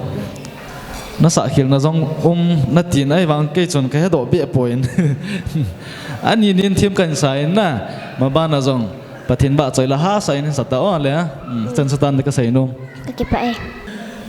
Serial number 1 akun in 10 chanchu hung sai tawin tua hi result phun in nei pe diu hin tin mi pi te ho chom khat in nga diu win ikiti mu win he fel ma jing win gangin a hin gom win le phun do thei ding om ta in result phun do ma sang win contestant ho se lung se tain chilanga hung din pi ki tawin ti chu team na he la hung ding bole tunel ha contestant ho zo si kindly requested here la hung ding bole senior junior ta kan sei ta lo ding tunel ha semi final round na he result in phone tho di jing tin mi pi hoi nga lal ta wem hey kate ki phat lam om be se ingen koi ma nong ham tai be jing win le anapan jing hoi tin serial number các câu hỏi si hi lung sit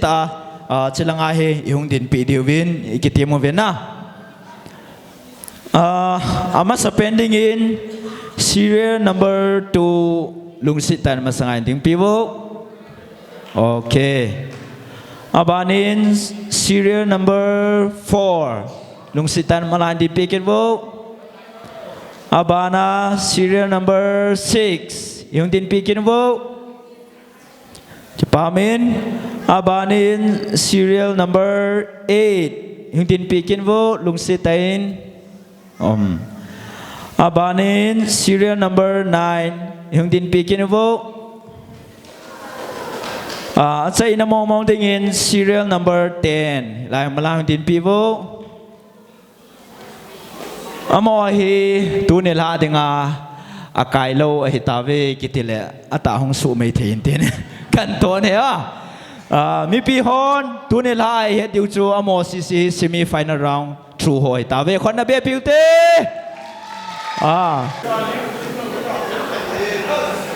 ki pa me ana to ta wale mi pi yo si ke khan taw nai nei masangovin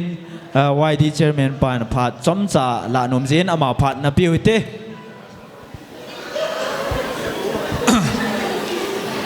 ki paumin semi final chanung thung thai tawin kaile lang nangai ta divo hobung secretary pa chu lim kap deong nom talo hin zo khalle final an hung lawa hi le boy kit de he ong zia chu lim kap nom lo hungum thim tain ke phat lam hung thim tain ipi le semi final chanung thung tawin kaga say nom chu adia senior contestant hokoma ka say nom chu tua judges gup umain gup ho hin ma ka pe hin abana hi final round hi to kilona chu grading system I grading chi pin paung chun hilaya jat sa hong to ding ai tai ti hi kain sei do nomen hi ja chu ne grading hoyam hoiloham ti chu na hon na ke het su okay diu hin hi ja chu grading in zong mark apoi in so phale thil zo si ke man cha na hin zong final hin thil zo si thil apo hi tai hi ja chu judges ho chunga ki nep thei ta poi om dan chu judges hon zong mark nei in chu ket ta le hilanga grading zong mark nei tai ti hi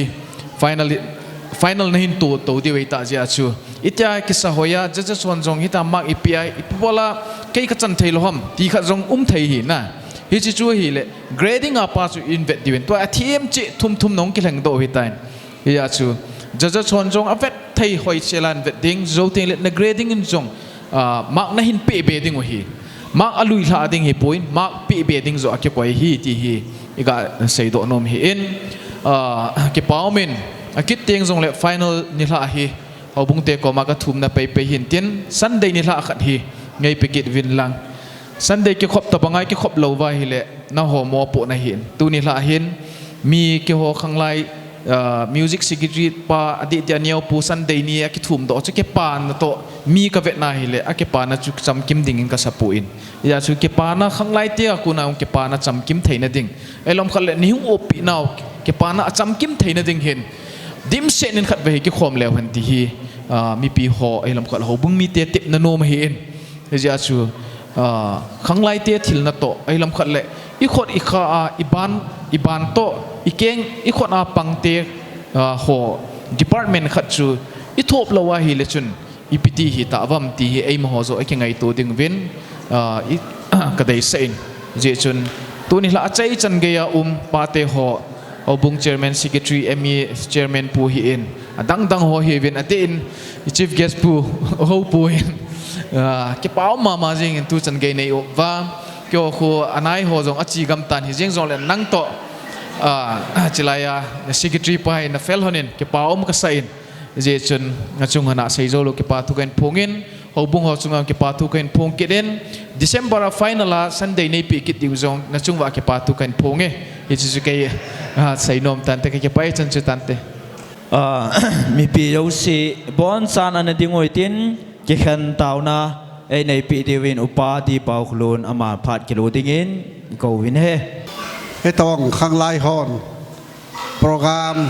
เก็บป้าตะข้างไล่สุงาลักษณะกิจนั้นบอกเราว่าเวลาชิปเยสเละดัง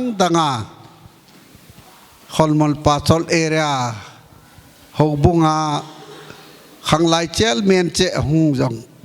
ก็เกี่ยวกับเก็บป้ากัสานเอกามสุงวันข้างไล่ห้อยขันโตนั้นในตาเวทีนัจุงว่าเก็บป้าทุบบอนจันกันเสนลอกปีเป็นหาจงนังจิงกระเป๋าปะถินก็เก็บป้าเว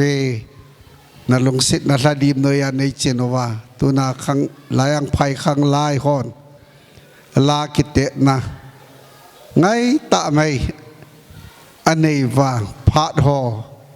เหตุไลโปรแกรมมาลำไก่ยะจุ่มเขาบุ้งเตนาขังไลเจลเมนหอยองอิงอุมัวตัวเลจัดเมนหอฮีอิน